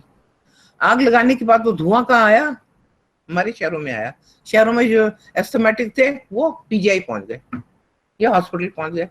तो आपने कनक तो उगाई, ठीक है, आपने अच्छी नस्ल की उगाई, वहां से अच्छा सीड लेके आए based on research, but what you did with this stubble, लोग क्या क्या थके जा रहे हैं कि पोल्यूशन बढ़ रही है, तबाही हो रही है, फिर भी आप करे जा रहे हो, और लॉ एनफोर्समेंट हो नहीं रही प्रॉपर, जिससे कि पकड़ो उनको सजा दो, 2-3 को अच्छी सजा हो जाएगी, सब सीधे तार हो जाएंगे। अभी आई वाज वेरी इंटरेस्टेड, कभी कभी आप टैक्सी में जाते हो तो ड्राइवर्स आपसे बातें करनी शुरू कर देते हैं। एक उबर का ड्राइवर था तो वो बात कर रहा था, कहता है कुछ मेरे से पूछ, मतलब I don't know because maybe I am a psychologist, I am a counsellor, मैं हेल्प कर देती हूँ, मेरी ये बीमारी है, मेरी बीवी ये है, वो यहाँ नहीं होता, वो नहीं था, तो बातें चलती रहती हैं। तो इससे मैम मैं सिंगापुर गया हूँ। मैंने कहा अच्छा, बड़ी अच्छी बात है भाई, ड्राइवर होकर तुम सिंगापुर होके आए हो। कहता है सिंगापुर जैसा कोई देश नहीं, हमारे देश को तो उसका एग्जाम्पल लेना चाहिए। हाँ, मैंने कहा बिल्कुल, वहां पे सड़क पर थूक दो तो भी 5,000 फाइन होता है, ड्रग्स लेके जाओ पूरा उम्र जेल में रहते हो, निकलने की कोई राह नहीं होती। मैंने कहा वो हिंदुस्तान में अगर हो जाए तो स्वच्छता आ जाएगी, सब सीधे तार हो जाएंगे। और पुलिस वाला पीछे से रिश्वत ना ले ले, चलान करे तो पूरा चलान करे, ऑटोमेटिक चलान हो, उसके बीच में कोई हाथ ना हो, फिर सब ठीक है। तो ये हो तब, अब ये चीजें जो है अनएथिकल है। आप कह देते हो, पॉलिसी बनाते हो, वो करते हो, पर पॉलिसी की जो इम्प्लीमेंटेशन है वो अनएथिकल हो जाती है, तो कोई फायदा तो होता नहीं उससे। वही चीज आपकी रिसर्च में है। Now in ethical guidance there is principle of respect for human dignity, क्योंकि आप जो भी कर रहे हो ह्यूमन बींग्स को इफेक्ट हो रहा है ना, चाहे फिजिक्स में कर रहे हो, चाहे आप केमिस्ट्री में कर रहे हो, इफेक्ट तो ह्यूमन बींग्स पे ही हो रहा है ना। तो आप देखिए कि क्या करते हो फिर उसमें। Now there is right to self determination and right for full disclosure. Right for full determination, क्या इसका मतलब है कि जो आपसे इफेक्ट हो रहा है उसको पूरी डिटर्मिनेशन का अधिकार है। जैसे फॉर एग्जांपल, फिर मैं मेडिकल उसमें फार्मास्यूटिकल में जा रही हूँ, उसके अंदर आपकी फार्माकोलॉजी में आप ड्रग्स बनाते हैं, गोलियां बनाते हैं, पहले चूहों खिला के करके बंदरों तक लेके आते हैं, फिर आप इंसानों पे लेके आते हैं, और फिर वो क्लिनिकल स्टडीज होती हैं। अब क्लिनिकल स्टडीज में you can't force a patient to take it, वो अगर आपका वॉलंटियर बनता है तब आप उसको खिला सकते हो, नहीं तो आप नहीं खिला सकते। जैसे मेरा अपना काम भी, वो खैर that was not a clinical trial but it was an experiment on cortical stimulators and cortical inhibitors, जो मैंने कल आपको बात भी की। तो पहला काम मैं कहती थी, मैं बता देती थी, देखिए मैं आपको ये वाली चीज दे रही हूँ, इसका इफेक्ट आपको 1 घंटा तक लास्ट करेगा and it is not going to have any detrimental effect afterwards. पर हाँ, अगर आप उसको लेना शुरू कर दोगे टाइम एंड अगेन, तो फिर इसका आपके ऊपर डेट्रीमेंटल इफेक्ट होगा, ये सब पूरा बता देती थी। Then I used to say, are you willing to be my subject. कई लोग कहते थे नहीं जी, हम तो मैडम दवाई नहीं खाएंगे। मैं कहा कोई बात नहीं, थैंक यू फॉर कमिंग, पर आप दवाई नहीं खाना चाहते ना जी। और जो खाना चाहते थे, देखना चाहते थे क्या हो रहा है, क्या चेंजेस आ रहे हैं, okay, then they had the right to determine whether they want to take it or they don't want to take it. And full disclosure, I have to tell them कि देखो इस दवाई का ये होता है, इस दवाई का ये होता है, अब आप खाना चाहते हो तो खाइए, नहीं खाना चाहते तो ना खाइए। Now humans are autonomous agents capable of controlling their own activities. हम कहते हैं ना, हमारी कॉन्स्टिट्यूशन में जो है आर्टिकल 21, इक्वालिटी, लिबर्टी, फ्रीडम, ये सब मानते हैं ना, तो ये भी एक तरह की हमारी फ्रीडम है कि हम ना कह सकें। जानवरों बेचारों को हमने फ्रीडम नहीं दी, उनको पकड़ धकड़ के जो भी मर्जी कर लेते हैं, स्कीमियां कर देते हैं, ब्रेन डाइकोटमी कर देते हैं, कुछ भी करते हैं, लेकिन इंसान के साथ ऐसा नहीं कर सकते। हाँ, वॉलंटरली अब ऐसा हुआ है कि जैसे ब्रेन डेड पेशेंट होते हैं तो उनके रिश्तेदार खुद ही कह देते हैं कि इनके ऑर्गन्स वगैरह हम डोनेट कर देते हैं, तो वॉलंटरी डोनेशन है, आप जबरदस्ती नहीं करा सकते ना। एथिकल कंसिडरेशन, अब यहाँ देखिए काफी सारी चीजें आपकी आएंगी। एक तो जब आप रिसर्च कर रहे हो तब, एक जब रिसर्च को पब्लिश कर रहे हो, दो तरह की कंसिडरेशन है। तो पहले हम ये देखते हैं इन्फॉर्म्ड कंसेंट, कोई जो मैंने कंसेंट की बात की कि भाई वो कंसेंट देने को तैयार है कि नहीं, इसके देखिए क्या क्या चीज करनी है। Provide information about the study, आपको स्टडी की जिस्ट को बतानी पड़ेगी कि मेरी स्टडी से ये मैं करने जा रही हूं और you will be a part of the study. Then there is obtaining informed consent. ये तो है कि आपने कंसेंट ली, इन्फॉर्म कंसेंट, पर इसको और तरीके से भी बड़ी यूज किया जाता है। आपने एयर ट्रेवल किया होगा, एयर ट्रेवल पे वो एक परफॉर्मा ला के आपसे भरवा लेते हैं, अगर मुझे हार्ट अटैक हुआ तो मेरी अपनी जिम्मेवारी है, अगर मुझे कुछ ये हुआ तो मेरी अपनी जिम्मेवारी है, अगर ये हुआ तो अपनी जिम्मेवारी है। तो आई थिंक मैं जेट एयरवेज से आ रही थी, मैंने कहा मैं तो ये साइन नहीं करूंगी, मतलब यू आर प्रीएम्प्टिंग कि मुझे कुछ भी हो जाए तुम्हारी कोई जिम्मेवारी नहीं है, मेरी जिम्मेवारी है, मैं मर रही हूँ तो मैं अपनी जिम्मेवारी से मर रही हूँ। मैं कहा नहीं सॉरी, अगर जेट एयरवेज में बैठने के बाद अभी मैं ठीक ठाक हूँ, मुझे कुछ होता तो you are responsible, you have to bring a doctor. तो कहते अच्छा अच्छा आप ना भरो, पर अब जोर से मत बोलो, बाकियों को तो भरने दो ना। मैंने कहा ओ बाकी भरने, अच्छा। आप पीजीआई में या मेडिकल उसमें जाओ, जब आप सर्जरी के लिए जाते हो तो वो भरवा लेते हैं, मैं मर जाऊं तो मेरी जिम्मेवारी है, इनकी कोई जिम्मेवारी नहीं। आंख का ऑपरेशन हो रहा है, कैटरेक्ट का भी हो रहा है, तो मंदे हो जाओ तो तुम्हारी जिम्मेवारी है, मेरी डॉक्टर की कोई जिम्मेवारी नहीं है। भाई क्यों जिम्मेवारी नहीं है? बाहर जाके आप देखिए किसकी जिम्मेवारी होती है। इसी तरह से क्या होता है, अमृतसर में कितने आई थिंक 30 के करीब लोग कैटरेक्ट के ऑपरेशन में अंधे कर दिए, ठीक हो गया, कोई शोर शराबा नहीं मचा, मचे पर कुछ नहीं होता। और आजकल एक बड़ी इंटरेस्टिंग चीज मैं देख रही हूँ, डॉक्टर्स अपने लिए वो कर जा रहे हैं, क्योंकि मैंने मोदी ने कहा है कि जो ये ड्रग प्रिस्क्राइब करेंगे they to prescribe only the salt, so that वो जो ड्रग बेचने वाले इनके साथ मिलके नेक्सस करते हैं करप्ट प्रैक्टिसेस का, वो ना हो। थोड़े चुट कर रहे हैं, फिर कहीं डॉक्टर पिट भी जाते हैं, बुरी बात है, मैं ये नहीं कहती कि अच्छी बात है ना, लेकिन आप ये सोचो कि जिसका आदमी मर गया या बच्चा मर गया और उसको पता है कि डॉक्टर की निगलेक्ट से ही बच्चा मरा है, तो वो क्या करेगा? उस डॉक्टर की आरती तो नहीं उतारेगा ना। तो डॉक्टर अगर एथिक्स रखे अपनी और सर्जरी से पहले भी बताते, देखिए 50-50 चांसेस हैं बचने के और मरने के, या 25 चांसेस हैं बचने के, 75 है कि ऑपरेशन टेबल पे भी दम तोड़ दे। फिर पेशेंट कहता है नहीं I like to be experimented upon. ऐसे होते हैं कि आगे इतनी मुसीबत पड़ा हुआ हूँ, बस मुसीबत से या तो निकल जाऊंगा या आर होगा या पार होगा, आप मेरी सर्जरी कर दो तो ठीक है। लेकिन आप ये बताते नहीं, सर्जरी कर देते हो और फिर वो बाहर निकल के जैसे स्पाइन की सर्जरी वेरी रिस्की, आपकी स्पाइन की सर्जरी जो वो तकलीफ तो ठीक कर दी, लेकिन नीचे का धड़ सारा रह गया, आप पैरालिसिस में चले गए। ये बता देना चाहिए ना कि भाई ये पॉसिबिलिटी है, आपका ये भी हो सकता है, आप हार्ट सर्जरी कर रहे हैं ये भी हो सकता है। these things should be told to the thing. Provide the information about the study का मतलब यही है। अब कई लोग कहेंगे नहीं ये कॉन्फिडेंशियलिटी, हाँ अपनी प्राइवेसी मेंटेन करो, ये नहीं मैं कह रही ना करो, लेकिन अगर उसके कुछ खतरे हैं तो वो तो आप बताओगे ना, कि जैसे ये दवाई दे रहे हैं, इस दवाई का आफ्टर इफेक्ट ये। आप देखिए अब ये चीज मैंडेटरी हो गई है, आप कोई भी दवाई लेते हैं उसके अंदर डायरेक्शन लिखे होते हैं, बाकी अन लिखे होते हैं साइड इफेक्ट्स, लेकिन साइड इफेक्ट का फॉन्ट जो होता है 2 होता है या 3 होता है, आप मैग्नीफाइंग ग्लास लगा के पढ़ो तो दिखता है, इसका मतलब आप पढ़ ही नहीं सकते। उन्होंने अपना काम कर दिया है, उन्होंने दे दिया भी साइड इफेक्ट देख लो, देखना तुम्हारा काम है, फिर भी तुम दवाई डालते हो या दवाई लगाते हो, ये तो तुम्हारी मर्जी है।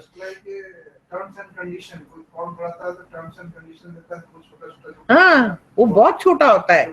इंश्योरेंस वाले, आप हेल्थ इंश्योरेंस कराओ, बाहर जा रहे हो, मैंने कराई हुई ना, बाद में पता चलता है कि पहले 20,000 तो अपने पल्ले से खर्चो, फिर वो खर्चेंगे, और फिर वो ये नहीं है वो नहीं है, वो कार्ड नहीं था वो कार्ड नहीं था, आधार नहीं था, 50 लफड़े आपके कर देंगे।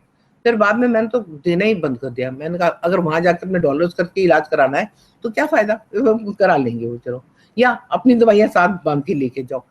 तो धीरे धीरे आपका क्या होता है, फेथ उठना शुरू हो जाता है। देन ऑब्टेनिंग इन्फॉर्म्ड कंसेंट, ये नहीं कि अनपढ़ से अंगूठा लगा के कंसेंट ले ली, डॉक्टर ये करते हैं ना, अंगूठा लगवा के जरिए कंसेंट ले ली। Now elements to be included, क्या चीज है, purpose of the study, briefly आप क्या कर रहे हो, क्यों कर रहे हो, पर्पस बता दीजिए। देखिए मेडिसिन में भी आई थिंक जो जैसे रिसर्च इंस्टीट्यूट है पीजीआई, तो अगर वो रिसर्च नहीं करेंगे तो आगे इलाज कैसे ढूंढेंगे? जैसे आप किडनी का है तो इलाज आके कैसे, आजकल पेनक्रियास पे हो रहा है अभी, क्योंकि इतने लोग डायबिटिक हैं, तो हाँ पर्सन इज डायबिटिक और वो अपना अलाउ करता है कि I can be a guinea pig for this. Like I tell you कि मेरी डॉक्टर फार्मेसी की प्रोफेसर हैं, तो वो काम कर रही हैं एंजाइटी पे, स्ट्रोक वगैरह पे, तो वो नेचुरल प्रोडक्ट से कुछ कुछ करती हैं। तो मैं आपको कह देती हूँ कि भाई चूहों को एक्सट्रैक्ट निकाल के खिलाती हो, मुझे खिलाओ। कहती नहीं नहीं, मैं आपको क्लिनिकल स्टडी में थोड़ी डाल सकती हूँ। मैं कहती नहीं, मैं वॉलंटियर, मैं वॉलंटरी कह रही हूँ, मैं डायबिटिक पर्सन, आप वो जो प्याजों का छिलकों का एक्सट्रैक्ट बनाते हो, चूहे चूहे ठीक है, मैंने कभी मुझे भी बना के एक्सट्रैक्ट दे। तो now that I am voluntarily opting कि भाई मुझे बना के दो, मैं देखूंगी उसको करके कि मुझे क्या होता है। सो इसमें कोई गड़बड़ नहीं है ना। वो चीज ये है कि आपने इन्फॉर्म कंसेंट ले ली, then it is correct. Then elements to be included, purpose of study, activities involve कि क्या क्या कराएंगे इसमें। देखिए साइकोलॉजी में भी ये बड़ी चीज है, एक्टिविटीज इन्वॉल्व। आपने जैसे स्लीप के ऊपर काम करा तो लेबोरेटरी में जाके करेंगे, आपने कुछ मेडिसिन देके उसके बाद स्टडी की तो फिर आपको उसकी कंसेंट चाहिए। देन रिस्क बेनिफिट, आपको क्या रिस्क है और क्या बेनिफिट्स होंगे, क्या फायदा होगा, क्या आपको नुकसान होगा। राइट्स टू रिफ्यूज, आप जब भी चाहो जिस स्टेज पे चाहो आप विड्रॉ कर सकते हो। आपको लग रहा है नहीं नहीं ये चीज मुझे नुकसान कर रही है, I want to withdraw, then you have a right to withdraw. How confidentiality will be handle, कि उसका नाम नहीं बताना चाहिए लोगों को कि जिसने this person has undergone sort of treatment, ये कॉन्फिडेंशियलिटी है, ये आपको रखना पड़ेगा। मैं आपको एक एग्जांपल दूंगी, एक तरह की रिसर्च होती है लाइक सेक्सुअल हरेसमेंट कमेटीज जो होती हैं, इट इज मैंडेटरी कि जो विक्टिम आता है आपके पास उसके बारे में डिस्क्लोजर नहीं करना होता, कॉन्फिडेंशियलिटी। और अगर उसका नाम डिस्क्लोज करके अखबारों में आप छपा देते हो, you can be punished for that. ये कॉन्फिडेंशियलिटी का मतलब है। And then primary investigator contact information, जो कर रहा है उसकी क्वालिफिकेशन क्या है, वो ये चीजें कर सकता है, आपको इंजेक्शन लगा सकता है कि नहीं लगा सकता, आपके दवाई के इफेक्ट को देख सकता है कि नहीं देख सकता। आपने डॉक्टर तो बैठा कंपाउंडर से लगवाते जा रहे हैं, that is not one thing.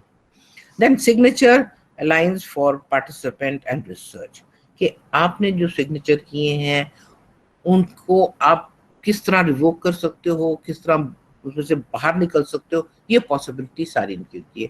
और ये मैंने लिया है गार्नर हेल्थ से लिया है, वो नीचे वहां पे एक लाइन आ रही है उसको दिखाने, मतलब दिस आल्सो इज डॉक्यूमेंटेड।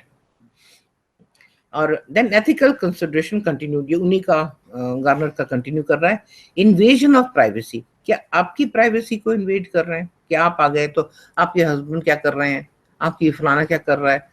मैं तो बड़ी खुश हूँ कि पासपोर्ट में अब कोई जरूरत नहीं है हस्बैंड का नाम देने की, ना ही पेरेंट्स का नाम देने की।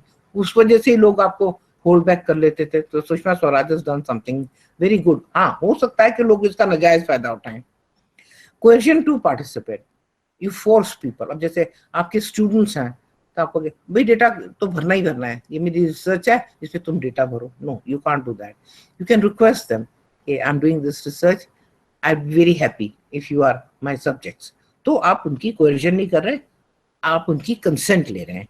फिजिकल एंड मेंटल स्ट्रेस, आपकी उससे फिजिकल स्ट्रेस हो रहा है या मेंटल स्ट्रेस हो रहा है, दैट यू हैव टू। जैसे कार्डियक टेस्ट के लिए आपको स्ट्रेस टेस्ट कराते हैं, लेकिन आप स्ट्रेस टेस्ट करते करते दे हैव बीन केसेस कि वो उस ट्रेडमिल पे ही कोलैप्स कर गया।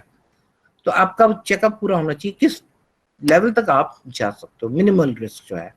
देन डिसेप्शन, हमने झूठ बोल दिया, बात बताई नहीं सच्ची, बाद में कुछ और बात निकली। देन डीब्रीफिंग, 4 गोल्स, क्या डीब्रीफिंग करते हो, क्लैरिफिकेशन दो क्या क्या हो रहा है। रिमूव स्ट्रेस, अगर स्ट्रेस है उसको रिमूव कीजिए।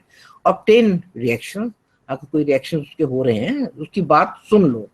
And should feel good about participating, कि उसको लगे हाँ I have contributed to the cause of research. जैसे मेरे जैसा सब्जेक्ट और बेटी कह रही हूँ मुझे दे दे एक्सट्रैक्ट, मैं पीने को तैयार हूँ, तो I am voluntary doing that. मैंने कहा और मेरे ऊपर अगर ठीक हो गया देन क्लिनिकल स्टडीज के लिए चीज जा सकती है तुम्हारी। कॉन्फिडेंशियलिटी अगेन, कि आप उसके जो कुछ भी बीता है, जो कुछ भी हुआ है, देखिए जैसे साइकोलॉजी में भी कई ऐसे एक्सपेरिमेंट्स होते हैं जिसमें हिप्नोसिस के थ्रू आप करा रहे हो और थेरेपी में जा रहे हो, तो things have to be confidential. You can't go and tell everybody अच्छा उसने हिप्नोसिस में ये बता दिया कि उसके बचपने में ये हुआ था, ये हुआ था। No, you can't do that. Now ethical responsibility of the researcher, जो काम कर रहा है, जो रिसर्च कर रहा है, उसकी क्या क्या रिस्पॉन्सिबिलिटी है। Each individual scientist has the ethical responsibility to seek knowledge and to strive to improve the quality of life. ये ऑथर्स हैं शॉग्नेस्की, ज़िचमिस्टर एंड ज़िचमिस्टर, 2003 ये स्टडी है कि हर एक साइंटिस्ट जो काम कर रहा है he is bound ethically to seek knowledge of the earlier work जो हो चुका है। उसमें अगर दो टाइप की स्टडी आ रही है, एक फेवर में है, एक अगेंस्ट है, तो वो भी पता होना चाहिए। And strive to improve the quality of life, जो भी आप करो उससे लोगों की क्वालिटी ऑफ लाइफ इम्प्रूव करे। यहाँ फिर आपसे अपनी एक, मैंने काफी सारे 250 से ऊपर रिसर्च पेपर्स हैं मेरे, तो एक स्टडी आपको बताती हूँ। And I think there must be number of women in the groups that are sitting in front of me. I mean, I can't see you, but I hope there are women. This study I started again about 30 years back. I used to find that some of my students feel very listless once a month or something happens to them, they're depressed to jate and things like that. Then I realized that all women undergo the phenomena of once a month phenomena, periods ka. Then I went into a lot of research and found out, yes, there is stress. This is called PMT, premenstrual tension. Then I said, I must do some research to alleviate this tension of the people. Then what I did was I administered the PMT questionnaire, and women who were very low on PMT, they were excluded. They don't need any help. जो midway आते थे, they did need help, and जो plus side पे जाते थे, extreme PMT, they needed terrible help. तो पहले मैंने मिड में से भी कुछ निकाले and then extreme में से भी कुछ निकाले, and then I started doing things with them, and I said कि let me see ये खाते क्या हैं। तो फिर एक PhD पूरी कराई न्यूट्रिशनल काउंसलिंग एंड PMT। उसमें ये देखा कि भी ये जब वो टेंशन हो रही होती है, इनटेक ऑफ चॉकलेट्स इंक्रीज हो जाता है, जंक फूड ज्यादा खाती हैं औरतें, और वो टेंशन फिर और बढ़ती जाती है। तो फिर हमने क्या करा, डाइट चार्ट बनाया which started 4 days before your period started, और उसके अंदर ये सारी चीजें कंट्रोल की। जंक फूड वो पूरा मैं डिटेल में नहीं आपको दे रही क्योंकि वो लंबा काम है। तो सुबह ही मॉर्निंग में you started not with T but with something which is nourishing, like गिलास भर के पानी, हनी एंड नींबू, इससे शुरू कराते थे। फिर ब्रेकफास्ट पे नो पराठा शराठा, आप पोहा खा सकते हो, आप दलिया खा सकते हो, आप ओट्स खा सकते हो, और ये सब खाने से पहले whatever fruit you have to take, the fruit has to be taken before, not afterwards. And then एक fruit है चीकू which is very very beneficial, उसमें पोटेशियम क्लोराइड होता है और वो इस स्टेज में औरतों को बहुत हेल्प करता है। तो 3-3 घंटे में आपने थोड़ा थोड़ा करके खाना है। यू कैन टेक, जैसे 11 बजे की टी ब्रेक है तो टी ना लो, आप सोया मिल्क पी लो, आप लस्सी ले लो, but take something which is healthy. वो सारे ऑप्शन दी हुई थी। इसी तरह फिर खाना कैसे खाओ, फिर टी ब्रेक में इवनिंग में instead of taking samosa pakora and things like that, वो करने से इन औरतों को 6 महीने हमने इनका ऐसे रखा है। दे सेड आपने हमारी जिंदगी बदल दी है, we are feeling so happy, we are feeling so comfortable, हम आपको छोड़ के नहीं जाएंगे। मैंने कहा आप छोड़ के तो जाना पड़ेगा, भी 6 महीने हो गए, अब आप खुद इस चीज को फॉलो करोगे। और अभी भी कभी कभी मुझे मिल जाते हैं, कहते आपको पता है हम आपकी स्टडी के हिस्सा थे। मैंने कहा फिर फायदा क्या? हाँ बहुत फायदा हुआ, अब अपनी बेटी को भी यही कराते। So that study went on further for the benefit of people. Requirements of scientist, अब ये डायनर एंड कैंडल की स्टडीज है, 78 की है। कॉम्पिटेंस, जिसकी मैंने भी शुरू में ही बात की थी, डिलीजेंस वगैरह की बात की थी। रिपोर्ट रिजल्ट्स एक्यूरेटली, जो भी फाइंडिंग आए। यहाँ पे मैं आपसे बताना चाहूंगी कि मेनी टाइम्स जो पीएचडी कर रहे हो तो कहते हैं हाय मेरे तो रिजल्ट गलत आ गए। रिजल्ट गलत और ठीक कुछ नहीं होते, लेकिन मुझे याद है कि मेरे साइकोलॉजी स्टूडेंट के फ्रेंड्स होते थे केमिस्ट्री में, और सामने केमिस्ट्री डिपार्टमेंट था, तो वो उनके फ्रेंड्स मेरे पास आ जाते थे। आई एम काउंसलर, तो लोग मेरे पास आ जाते हैं, आके कहने लगे मैडम मेरी तो बर्बादी हो गई, मेरे तो गाइड मुझे फेंक देंगे, मेरे तो रिजल्ट गलत आ रहे हैं, वो केमिकल ये केमिकल मिला के कलर आना चाहिए मरून, वो कलर आ रहा है रेड, अब तो सारी गड़बड़ हो गई। मैंने कहा गड़बड़ नहीं हुई है, ये भी एक फाइंडिंग है, कि मरून ना आके रेड कलर क्यों हुआ, दो केमिकल्स के मेंटल कुछ ऐसी चीज हुई है जो स्प्यूरियस है तुम्हारे केमिकल्स में, उन वो आइडेंटिफाई करो, कहाँ से वो आया, कैसे आया, क्यों आया, और ये कैसे रिजल्ट हो रहा है, और जाके इसको फिर पब्लिश करो, क्योंकि एक पेपर पब्लिश करना था ना रिसर्च में। ये सारा कुछ करा, हाँ रिजल्ट्स आए कि स्प्यूरियस चीजें थी, मिलावट थी, जिसकी वजह से ये चीजें सारी आ रही थी। Now this became really eye opener. ये तो फिर ऊपर मिनिस्ट्री तक चीजें गई। तो मैंने कहा कोई रिजल्ट गलत होता है? रिजल्ट तो रिजल्ट होते हैं, इनको गलती और सही नहीं होता। बट अगर तुम अपने रिजल्ट को कर दोगे, टेम्पर कर दोगे, मफल कर दोगे, झूठ मूठ कर दो, कहता मैं तो कुक करके कर दूंगा। मैंने कहा कुक ना करो, इन्हीं रिजल्ट्स को दो और देखो क्या होगा। और मैंने आप अपनी स्टूडेंट को मेंशन किया था ना, डॉक्टर सुमन वर्मा, उनको मैंने रिसर्च जो कराई थी वो कराई थी डिप्राइव्ड चिल्ड्रन पे, problem solving behaviour of deprived and non deprived children. और अब जब नॉन डिप्राइव्ड को, जैसे कार्मल के बच्चे, सेंट जॉन के बच्चे, अच्छे अच्छे स्कूलों के बच्चे, इनको जब कराते थे तो जब तक प्रॉब्लम सॉल्व नहीं कर रहे थे तो उठते नहीं थे, तो टाइम वगैरह सब आ जाता था। लेकिन गवर्नमेंट स्कूल में जब गए, बिल्कुल बॉर्डर लाइन एरिया में, वहां पे तो थोड़ी देर में जब उनसे नहीं होता था, उठ के बैठ के अपने बंटे खेलने शुरू कर देते थे, कंचे खेलने शुरू कर देते थे। कहती मेरी तो स्टडी मैडम सारी बर्बाद हो गई, क्योंकि अनुभा एक्सपेरिमेंटल डिजाइन था सारा। मैंने कहा कोई बर्बाद नहीं हुई है। This itself is a finding कि ये जो डिप्राइव बच्चे हैं उनकी मोटिवेशन क्या है, वो थोड़ा सा किया नहीं किया तो फिर हमने क्या करा, मैंने कहा अब ये क्वालिटेटिव रिसर्च हो गई है, इस पे हम नॉन पैरामेट्रिक स्टैटिस्टिक्स लगा के इसको देखेंगे, और फिर इन बच्चों में से एक छोटे ग्रुप को निकाल के मोटिवेट करो, मोटिवेट करके देखो करते कि नहीं करते। हाँ, जो मोटिवेट किया तो वो करने शुरू हो गए। That study was appreciated like anything and then she continued. आज मैं बता रही हूँ ना, आज उसका अभी पीछे एक किताब छप के आई है, वो और एक अमेरिकन ऑथर के साथ है, ब्यूटीफुल बुक।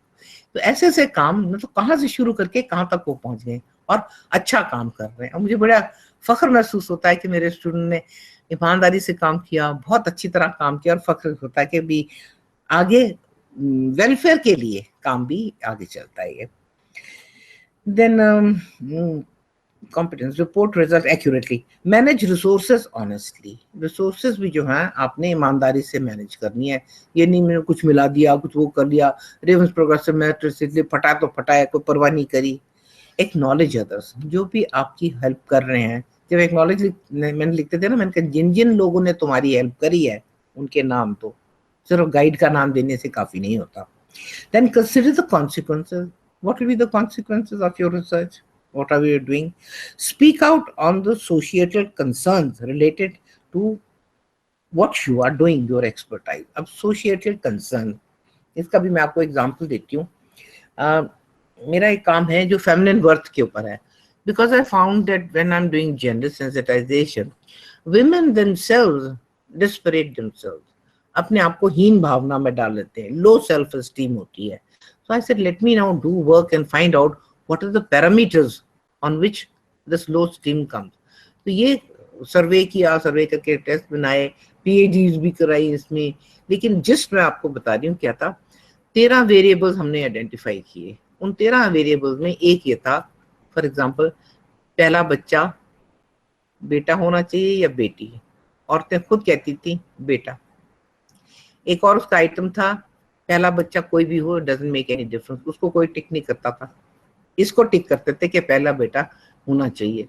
फिर मैं उन औरतों के साथ जेंडर सेंसिटाइजेशन करती थी, मैं कहती बेटा होना चाहिए, वो बेटा आपको बड़े होकर घर से बाहर निकाल देता है, बहू अच्छी आ गई तो ठीक है, डिपेंडेंट ऑन दैट बहू, लेकिन क्या बेटी आपको छोड़ देती है? कुछ भी हो जाए बेटी तो फिर भी आपको लेके जाएगी ना, आपके पास आएगी ना, दौड़ी दौड़ी आपको मदद करेगी ना। तो इसलिए why should you bother about this कि भाई बेटी होनी चाहिए कि बेटा होना चाहिए। अब उन लोगों को जिनको मैंने ऐसा कराया था, बुढ़े हो गए हैं, बेटों ने बाहर निकाल दिया, मुझे कहते हैं मैडम आप बिल्कुल ठीक कहते थे, बेटी है जो इस वक्त आके हमारी सेवा करती है, बेटा कुछ नहीं करता। मैंने कहा फिर इस बेटी को आपने पहले तो कहा था है बेटी हो गई, क्या करें? जो भी बच्चा होता है उसको एक्सेप्ट कीजिए। एक और चीज थी कि भाई फाइनेंशियल इंडिपेंडेंस होनी चाहिए। तो उसमें था कि भाई आप जो तनख्वाह कमा के लाती हैं किसको देती हैं, पति को, सास को, या अपने आप रखती हैं? कहते नहीं जी पति को दे देनी चाहिए तनख्वाह ला के कमा के। और मैंने कहा फिर वो उस जमाने में जरा सस्ता भी टाइम था, 10 रुपए रोज दे देते हैं कि चाय नाश्ता, चाय समोसा जो खाना होगा खा लो। मैंने कहा फिर आपकी इज्जत क्या हुई इसमें? आपने कमाया और कमा के लाके उनको पकड़ा दिया। मैंने कहा क्या वो जो कमाते हैं जॉइंट अकाउंट में आपका नाम भी डालते हैं? नहीं, वो नहीं डालते। ये आर्मी में होता है, डिफेंस सर्विसेज में होता है। तो ये मैं आपको ये इसलिए बता रही हूँ कि भाई एसोसिएटेड कंसर्न्स है ये। अब देखिए, जेंडर में अगर औरत को हम एम्पावर कर देते हैं तो पूरा घर एम्पावर हो जाता है। एक एम्पावर्ड औरत बच्चों को अच्छा ब्रिंगअप करती है, घर अच्छी तरह चलाती है। जब मैं मैनेजमेंट में कराती हूँ ना, मैं कहती हूँ कि a good manager should follow the footsteps of a good housewife who runs the home very accurately. मैंने कहा सबसे पहला काम करती है वो इन्वेंट्री मैनेजमेंट करती है। पहले तारीख से पहले ही 29-30 कोई देख लेती है आटा है कि नहीं, चावल है कि नहीं, चीनी है कि नहीं, पूरी लिस्ट बना लेती है और पूरी चीजें आ जाती है, पूरा महीने में चलता है। मैंने कहा जो मैनेजर ये इन्वेंट्री मैनेजमेंट कर लेता है वो ठीक चलता है। फिर एक खैर हंसने की बात है, डॉक्टर रांगनेकर होते थे, बहुत मशहूर मैनेजमेंट के। तो वो कहते, वो उन्होंने एक एग्जांपल दिया हुआ था कि how to manage your boss. ये बड़ी तकलीफ होती है ना कि बॉस से लड़ाई हो रही है, how to manage your boss.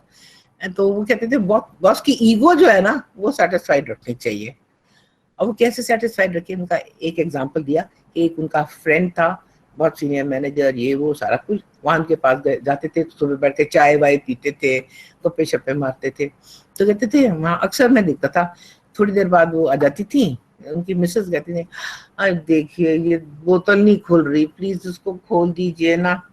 तो फटाक से जोर लगाते थे, बोतल खोल देते थे। कहते जब वो हस्बैंड उनका इधर उधर गया या कोई और पार्क नहीं था तो वो टिन ओपनर से टिन खुला लेती थी।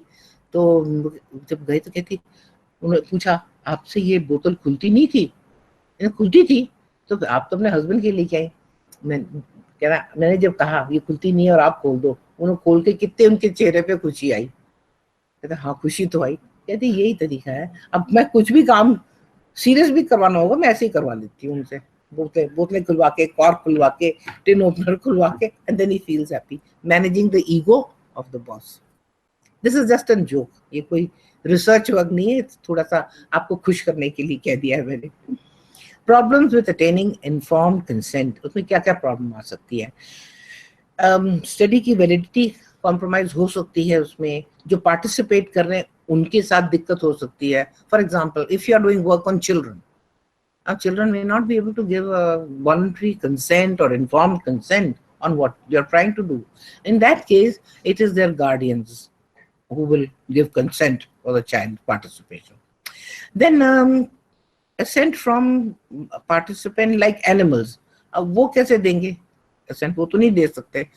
उसमें आपकी ethical consideration from the animal society जो बनी हुई है वो लॉ उसमें इम्प्लीमेंट होता है और वो कंसिडरेशन आके दिखी जाती है कि आप एनिमल को खामखा के लिए टॉर्चर तो नहीं कर रहे।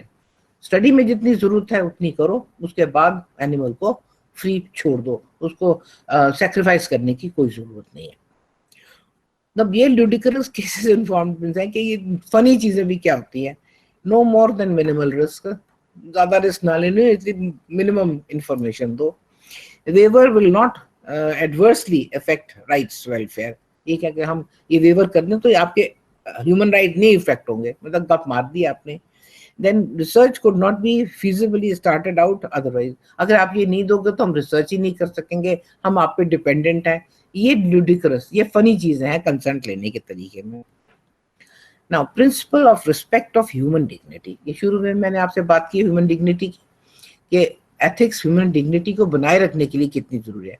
Right to self determination and right of full disclosure. कि एक तो your subject has full right to self-determination and he also has the right to know what he is or she is being subjugated to. These are based on the principle of human respect and dignity. हम कहते हैं कि each person should have his own respect, उसकी respect और dignity maintain करने के लिए ये लिबर्टी उसको देना कि वो पूछ सके, सवाल कर सके, that is very important. Now, humans have a right and are capable of self-determination and controlling their own destiny. वो अपनी डेस्टिनी खुद कंट्रोल कर सकते हैं उन्होंने करना है करें, नहीं करना ना करें। नाउ ऑटोनॉमी मीन्स कि खुद मुख्तार आप हैं कि नहीं हैं। Voluntary participant and withdrawal, voluntarily आप पार्टिसिपेट करो, विड्रॉ भी कर सकते हो। कोई आप पे फोर्स कोएर्शन नहीं होना चाहिए, फुल डिस्क्लोजर मिलना चाहिए, no deception and voluntary consent. ये चीज जो है आपको ह्यूमन डिग्निटी के साथ जोड़ती है। Then free and informed consent, consent में कोएर्शन नहीं होना चाहिए, फोर्स नहीं होना चाहिए, वो देना चाहता है दे। इन्फॉर्म्ड कंसेंट में participants have adequate information and comprehend the research, research का मुद्दा क्या है, गोल क्या, they understand that also and the information that you give. अब तुम्हारा ये होगा, ये होगा, ये होगा। कई केसेस में ये होता है कि आपका ब्लड सैंपल भी लिया जाता है आप स्टडी के लिए, पर आप वॉलंटरीली देने को तैयार होते हैं तो होते हैं। और उस ब्लड सैंपल के साथ आप उसके बाकी रिपोर्ट्स भी, मेरी एक स्टडी है जहाँ पे सब्जेक्ट्स के ना ब्लड सैंपल लेना पड़ता था केमिकल एनालिसिस करने के लिए, तो उसके साथ में उनका ब्लड ग्रुप क्या है वो बताती थी और हेमोग्लोबिन बताती थी, तो उनको फायदा भी होता था, ब्लड दिया तो दो चीजों को बताती चली। There's the free choice for voluntary participation, and consent form should include the implication of consent and its purpose. ये दोनों चीजें थी, कंसेंट क्यों दी और अब प्रोसेस क्या है, ये सब होना चाहिए उसमें। Issues relating to the principle of respect, अब रिस्पेक्ट में कुछ इश्यूज हैं जो प्रॉब्लम भी देते हैं। एक तो आपके बायसेस हैं। Now we are human beings. Experimenter is also a human being. He or she also has a biases. He wants the study to be fulfilled. It should not fizzle out in between. Now, bias resulting from distorted information. Maybe at some time you feel a little jittery about the results which are coming, and you muffle the results. इधर-उधर के change कर देते हो. Bias resulting from failure to recruit sample properly. You से अच्छा इसमें ये group तो मिल ही नहीं रहा, चलो जी जो सामने आ रहा है मिश्रा जा रहे हैं मिश्रा जी को रख लो, आप आ रहे हैं आपको रख लो, नहीं ये नहीं हम कर सकते। उससे क्या होगा, सैंपल आपका डिस्टॉर्टेड हो जाएगा। टेक्निकल यूज, इसमें क्या है, covered data collection and concealment. आप कुछ डेटा कलेक्ट कर रहे हो विदाउट टेलिंग देम। ये मैंने कहीं पकड़ा भी था, क्या करते थे, उनको बताया था कि आपके देखिए कोई नाम वाम इस पे नहीं लिखे हुए हैं, name do not be disclose, लेकिन उनको नंबरिंग किया हुआ था और नाम उनके अलग लिखे हुए थे। तो व्हेन द फॉर्म्स केम, नंबरों के साथ जोड़ के नाम आपको पता, फिर भी पता लग गए, तो ये आपने डिसेप्शन की है उनके साथ। या तो कहो कि लेंगे नाम, लेकिन ये नाम आपके डिस्क्लोज नहीं होंगे। Then both problematic from the ethical point of view. यहाँ एथिक्स आपका दोनों चीजों में आ जाता है। These biases lead to that ethics. अब आपको मैं रिसर्च पब्लिकेशन पे ला रही हूँ। अभी तो आपने डेटा कलेक्ट किया ना, अब पब्लिकेशन पे। ये मैं आपको एपीए एथिक्स कोड में से आपको दे रही हूँ जो जो उन्होंने बताया। इंस्टीट्यूशनल अप्रूवल, जिस इंस्टीट्यूशन में आप काम कर रहे हैं उसकी अप्रूवल होनी चाहिए कि भाई ये काम आप कर रहे हो। इन्फॉर्म कंसेंट रिसर्च, वो सारा हमने बात कर ही ली है। Inform consent for recording voices and images, कई जगह होता है ना आप रिकॉर्डिंग करते हो, वीडियो बना लेते हो, वहाँ पे उनकी कंसेंट होनी चाहिए कि हाँ मेरा वीडियो आप बना सकते हो। स्पेशली जैसे हमारे यहाँ काउंसलिंग के अंदर sometime we do video recording, but वो कंसेंट होती है और वीडियो रिकॉर्डिंग को यूज करने के बाद उसको डिलीट कर दिया जाता है। Then client, patient, student and subordinate research participation, किसी की भी जो पार्टिसिपेशन आप ले रहे हो उनकी कंसेंट से लेनी है, वैसे नहीं लेनी। डिस्पेंसिंग विद इन्फॉर्म्ड कंसेंट, आपने इन्फॉर्म कंसेंट ले ली है, उसके बाद में उसको आप डिस्ट्रॉय कर रहे हो, जो कर रहे हो वो भी साथ में होना चाहिए। Offering inducement for research participation, ये बाहर अमेरिका, इंग्लैंड वगैरह में होता है कि तुम क्या वो $2 मिलेंगे या $1 मिलेगा, जो भी है वो होता है। हमारे हिंदुस्तान में ऐसा कुछ नहीं है, हम नहीं कुछ देते हुए थे, हम तो बिना दिए ही वॉलंटरी बेसिस पे करा लेते हैं।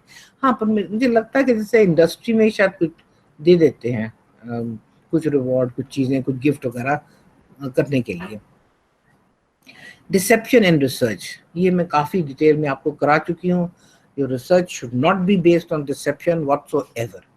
देन डीब्रीफिंग, जो आप कर रहे हैं that must be an honest debriefing.